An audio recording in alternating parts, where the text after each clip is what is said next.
नमस्कार मित्रांनो, agro empire या आपल्या यूट्यूब चॅनलवरती सर्वांचे स्वागत आहे. मित्रांनो, कृषी व कृषी संलग्न अभ्यासक्रमांची प्रवेश प्रक्रिया चालू आहे. या प्रवेश प्रक्रियेसाठी दोनदा मुदतवाढ देण्यात आलेली आहे आणि यामुळेच ही प्रवेश प्रक्रिया लांबली गेली आहे. मित्रांनो, भरपूर विद्यार्थ्यांना प्रश्न पडला होता की मेरिट लिस्ट कधी लागणार, कॅप राऊंड कधी होणार, स्पॉट राऊंड कधी असणार, मॅनेजमेंट कोटासाठी कधीपासून ॲडमिशन सुरू होणार आणि विद्यार्थ्यांच्या याच सर्व प्रश्नांचे उत्तर जाणून घेण्याचा प्रयत्न आपण या व्हिडिओच्या माध्यमातून करणार आहोत.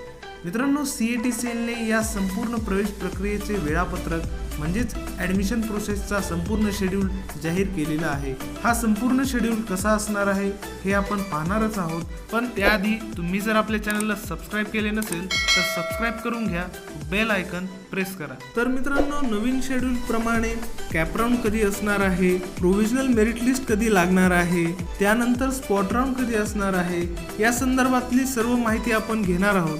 मित्रांनो, या शेड्यूलनुसार 31 डिसेंबर 2020 ही फायनल फॉर्म सबमिट करण्याची तारीख आहे. त्यानंतर 4 जानेवारी 2021 ला प्रोव्हिजनल मेरिट लिस्ट संध्याकाळी 5:30 वाजल्यानंतर लागेल आणि 5 जानेवारी ते 7 जानेवारी हा ऑनलाईन ग्रेव्हियन्सचा पिरियड असणार आहे. यामध्ये विद्यार्थ्याला त्याचे ग्रेव्हियन्स अपलोड करायचे आहेत. त्यानंतर 13 जानेवारी 2021 ला जे ग्रेव्हियन्स कन्सिडर्ड केले आहेत त्याची लिस्ट लागेल. ही लिस्ट संध्याकाळी 5:30 वाजल्यानंतर लागेल. मित्रांनो, 15 जानेवारी 2021 ला फायनल मेरिट लिस्ट लागेल. यामध्ये विद्यार्थ्याला त्याचा रँक कळू शकतो. 17 जानेवारी 2021 ला फर्स्ट राऊंडची अलॉटमेंट होणार आहे. या अलॉटमेंट लिस्टमध्ये विद्यार्थ्याला अलॉट झालेले कॉलेज, त्यासाठी असणारी युनिव्हर्सिटी हे कळू शकते.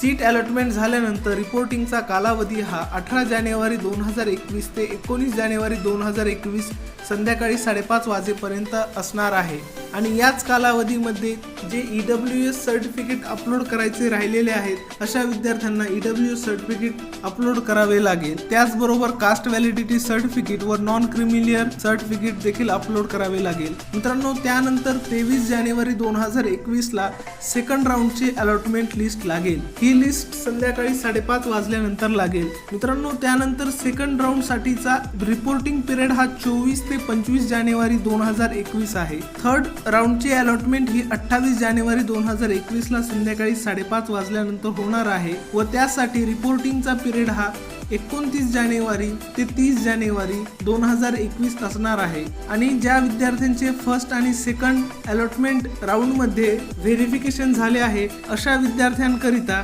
29 जानेवारी ते 30 जानेवारी या कालावधीमध्ये त्यांच्या मूळ कागदपत्रासह जी कॉलेजची फीस असणार आहे ती फीस कॉलेजला भरावी लागेल. 1 फेब्रुवारी 2021 रोजी स्पॉट राऊंड साठीची जी व्हॅकन्सी आहे त्या व्हॅकन्सीची लिस्ट लागणार आहे आणि त्यानंतर 3 फेब्रुवारी ते 7 फेब्रुवारी या दरम्यान स्पॉट राऊंड होणार आहेत. 3 फेब्रुवारीला ज्या विद्यार्थ्यांना 85 पेक्षा अधिकचे पॉइंट्स आहेत अशा विद्यार्थ्यांचा स्पॉट राऊंड असेल. 4 फेब्रुवारीला ज्या विद्यार्थ्यांना 65 पेक्षा अधिकचे पॉइंट आहेत अशा विद्यार्थ्यांचा स्पॉट राऊंड असेल. त्यानंतर 5 फेब्रुवारीला ज्या विद्यार्थ्यांना 50 पॉइंट पेक्षा अधिकचे पॉइंट्स असतील अशा विद्यार्थ्यांसाठीचा स्पॉट आहे. मित्रांनो, त्यानंतर 4 फेब्रुवारी पासून मॅनेजमेंट कोट्यातील विद्यार्थ्यांसाठीचे ॲडमिशन चालू होतील आणि यानंतरच 1 फेब्रुवारी 2021 पासून विद्यार्थ्याचे क्लासेस चालू होतील. तर धन्यवाद मित्रांनो. अशाच ॲग्री अपडेटसाठी आपल्या चॅनलला लाईक करा, शेअर करा, सबस्क्राईब करा.